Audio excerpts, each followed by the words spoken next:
দেখতে দেখতে 1 বছর পার হয়ে গেল। মনে পড়ে গত বছর এই রাতেই আমরা হলের তালা ভেঙে রাজপথে বেরিয়ে এসে মিছিলে যোগদান করি। গত বছরের স্মৃতিগুলো যতটা দিনগুলো আগে আসছে, ভয়াবহতার স্মৃতিগুলো তত বেশি জেগে উঠছে।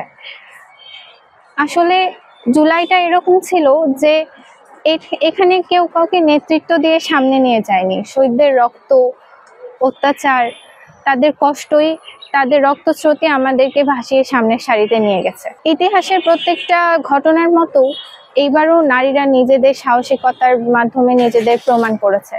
কিন্তু এর আগেও যা হয়েছে, এবারও তা হচ্ছে। নারীদের অবদান ইতিহাসে গুলিয়ে গেছে, হারিয়ে গেছে। আমরা একজন সচেতন নাগরিক হিসেবে যখন দেখেছিলাম আমাদের ভাইদেরকে তুলে নিয়ে যাওয়া হচ্ছে, তাদেরকে নির্বিচারে অত্যাচার করা হচ্ছে, তখন আমরা বসে থাকতে পারিনি। আমরা যে শুধু এই অভ্যুত্থানে সহায়ক ভূমিকা পালন করেছি তা না, নারীরা এই অভ্যুত্থানে যোদ্ধার মতো যুদ্ধ করে নিজেদের প্রমাণ করেছে।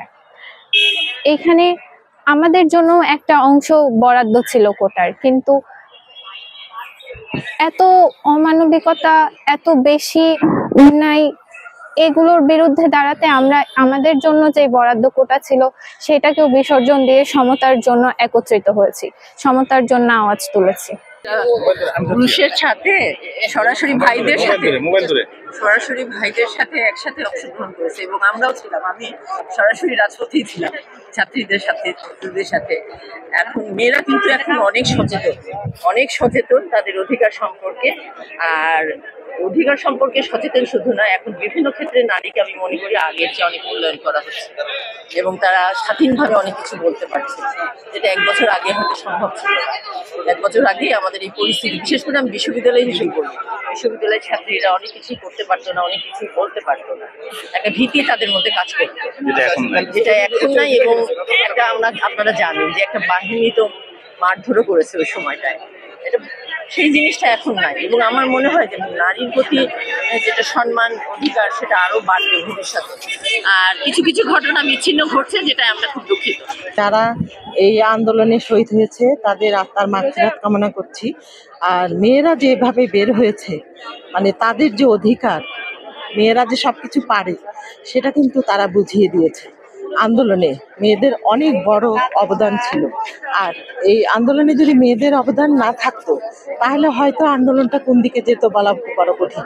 সেই জন্য আমি বলবো যে নারী নেতৃত্ব, নারী আন্দোলন প্রতিটা ক্ষেত্রেই ছিল এবং এখানে আমাদের জুলাই আন্দোলনে আছে। এবং এই আন্দোলনে নারীদের বড় অবদান, নারীরা সব কিছুতেই এগিয়ে আছে আমাদের দেশে, সব কিছুতে।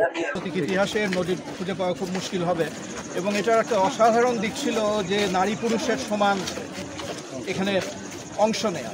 আমি দেখেছি যে মানে বৃদ্ধা মা তার মেয়েদেরকে নিয়ে মাঠে নেমে এসছে। আমরা দেখেছি যে দলমত নির্বিশেষে আমাদের বিশ্ববিদ্যালয়ের ছাত্রীরা তারা প্রতিটা আন্দোলনের প্রতিটা মুহূর্তে, প্রতিটা পর্যায়ে তারা তাদের যেভাবে সরব এবং সক্রিয় ভূমিকা রেখেছে, এটাও একটা মানে ইতিহাসের অংশ আর কি।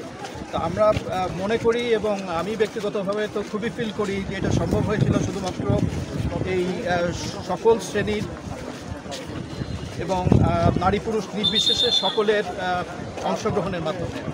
তো এই দিনটার তাৎপর্য অনেক বেশি এবং আমরা মনে করি যে আমাদের নারী সমাজ, আমাদের ছাত্রীরা, আমাদের মেয়েরা যে দৃঢ়তা দেখিয়েছে, সেটা নতুন বাংলাদেশ তৈরি করতে একটা বিশাল ভূমিকা রাখবে এবং তারা যে অত্যন্ত সাহসী, যোগ্য এবং মানে কী বলবো, যে দেশের জন্য যে কোনো ত্যাগ স্বীকার করতে প্রস্তুত, এটা আমরা এই জুলাই আগস্ট গণ অভ্যুত্থান হিসেবে